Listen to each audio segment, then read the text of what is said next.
Mahigit isang buwan nang nakakonfine ang anak ni Rocky ng Karamuan, Camarines Sur sa isang ospital sa Naga City. Premature nang ipinanganak ang kanyang anak kaya umano sila nagtagal sa ospital dahil na rin sa kondisyon at sa gamutan.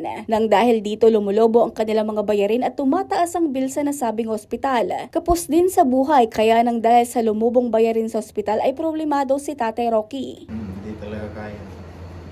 Buti na lamang ay dumulog siya sa Cafuerte para sa medical assistance na agad namang tumugon sa kanyang pangangailangan. Nang dahil sa medical assistance mula sa Cafuerte ay mailuluwas na niya sa ospital ang kanyang mag-ina. Lubos ang pasalamat ni Tatay Roque sa programang ito ng probinsya. Sa pamumuno ni Gov. Henry Villafuerte, lalo't hindi na siya babagabagi ng bayarin sa ospital.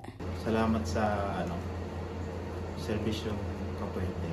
Naku lang tabang siya sir pag-arog kayo sa emergency, may pa rin mapuntahan. Siyempre, hindi ka mapuntahan. Regine Boy, CSN.